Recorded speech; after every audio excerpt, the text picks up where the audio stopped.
પોલીસના લોકો જેને સરઘસ કાઢવામાં હતા જાણે કોઈ આતંકવાદી મોટો મીર માર્યો હોય એવી રીતે તેને 3 કિલોમીટર ચલાવીને લઈ આવ્યા છે। તેનું સરઘસ નીકળે અને જે આ નેતાઓ જેની માટે થઈને આ કરવામાં આવ્યું છે એનું સરઘસ નીકળવું જોઈએ, ત્યારે આ છોકરીને પૂરતો ન્યાય મળશે। પોલીસના લોકો જેને સરઘસ કાઢવામાં હતા જાણે કોઈ આતંકવાદી મોટો મીર માર્યો હોય એવી રીતે તેને 3 કિલોમીટર ચલાવીને લઈ આવ્યા છે। તેનું સરઘસ નીકળે અને જે આ નેતાઓ જેની માટે થઈને આ કરવામાં આવ્યું છે એનું સરઘસ નીકળવું જોઈએ, ત્યારે આ છોકરીને પૂરતો ન્યાય મળશે। તાજેતરમાં અમરેલીમાં ભાજપના સંગઠનમાં લેટર બોમ્બવાળા પ્રકરણમાં અમરેલી પોલીસે પાયલ નામની એક પાટીદાર દીકરીની મોડી રાત્રે અટકાયત કરી હતી અને પછી અન્ય આરોપીઓ સાથે તેણીનું પણ જાહેર સરઘસ કાઢ્યું હતું। આ પ્રકરણમાં પોલીસની કાર્યવાહીનો ચોતરફી પ્રચંડ વિરોધ થઈ રહ્યો છે। પાટીદાર સમાજ ખૂબ આક્રોશમાં છે। ઉલ્લેખનીય છે કે આજે પાયલને જામીન પર જેલ મુક્તિ મળી છે, પરંતુ તેને ન્યાય અપાવવા પાટીદાર સંગઠનો મેદાને પડ્યા છે। જામનગરમાં પટેલ યુવા ગ્રુપ દ્વારા આ મુદ્દે આવેદન પાઠવી આ પ્રકરણમાં જેમ પાટીદાર દીકરીનું ગુનેગારની જેમ સરઘસ કાઢવામાં આવ્યું એમ આ પ્રકરણમાં જવાબદાર પોલીસ કર્મચારીઓ અને નેતાઓનું સરઘસ કાઢવામાં આવે એવી માંગ કરવામાં આવી છે અને ઉગ્ર આક્રોશ વ્યક્ત કરવામાં આવ્યો છે। આજ રોજ આપણે સૌ જાણીએ છીએ કે ભાજપની આ અંદરો-અંદર ગેંગ વોર જે ચાલી રહી છે સમગ્ર ગુજરાતમાં, તેનો ભોગ એક અમરેલીની ગેંગ વોરમાં નિર્દોષ દીકરી જે ટાઈપિસ્ટ છે તેને બનાવવામાં આવી છે, તેનું જાહેરમાં સરઘસ કાઢવામાં આવ્યું છે। આ શું કામ?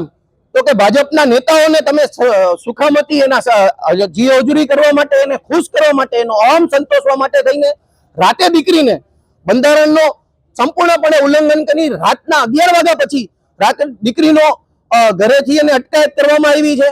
નિર્દોષ દીકરી જેનો કોઈ વાંક નથી એને આ કાયદા કાનૂનમાં ફિટ કરવામાં આવી છે। અમારી માંગણી છે કે વહેલામાં વહેલી તકે એને નિર્દોષ છોડવામાં આવે।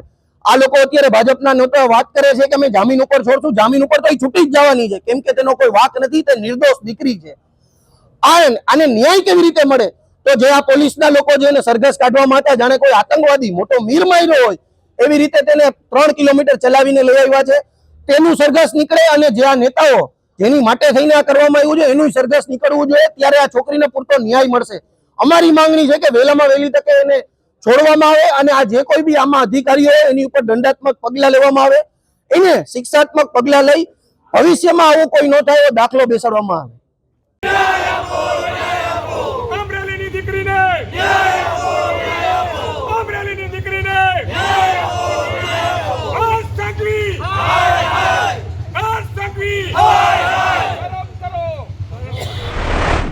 જામનગરમાં NSUI દ્વારા કોલેજ અનુસાર સંગઠનના નવા હોદ્દેદારોની નિમણૂકના કાર્યક્રમ સાથે નવી બોડીની સાથે યુવક કોંગ્રેસ તથા NSUI અને કોંગ્રેસી આગેવાનો સાથે રેલી યોજવામાં આવી હતી।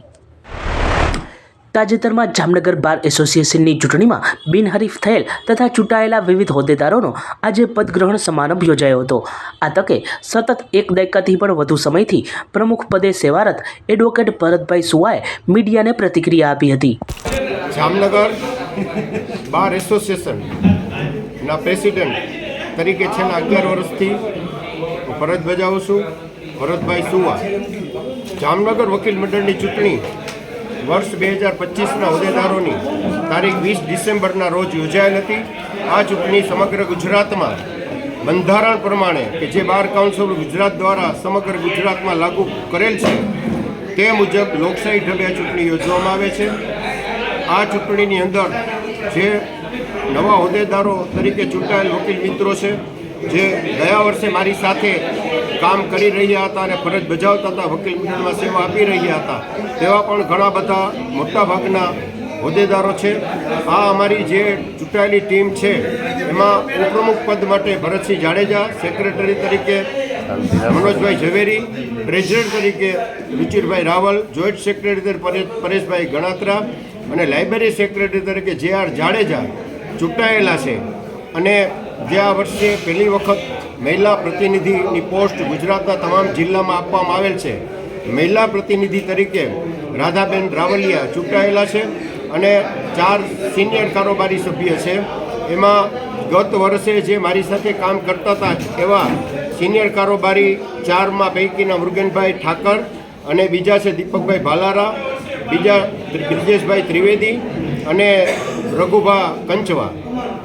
આ 4 સિનિયર કારોબારી આ વખતે જામનગર વકીલ મંડળમાં ચૂંટાયેલા જાહેર થયેલ છે અને મારી સાથે હોદ્દેદારો તરીકે આ કાર્યરત રહેશે મંડળમાં. અને જુનિયર કારોબારીમાં 3 વકીલ મિત્રો ચૂંટાયેલા છે. એમાં ગયા વર્ષે હતા હર્ષભાઈ પારેખ અને સોનગરાભાઈ, આ વખતે ચૂંટાણા છે નવામાં, અને ખોડીદાસ વાઘેલા. એટલે અમારી 14 હોદ્દેદારોની ટીમ છે અને જામનગર બાર માટે સતત ટીમ વર્ક કરી અને જામનગર વકીલ મંડળના વિકાસ માટેના પ્રશ્નો સોલ્વ કરવામાં અમે એકબીજાના ખંભે ખંભા મિલાવી અને ટીમ વર્કથી કાર્ય કરીશું મંડળના હિતમાં. અસ્તુ. સચોટ સમાચારો સૌથી ઝડપી મેળવવા માટે અમારી ચેનલને સબસ્ક્રાઇબ કરો.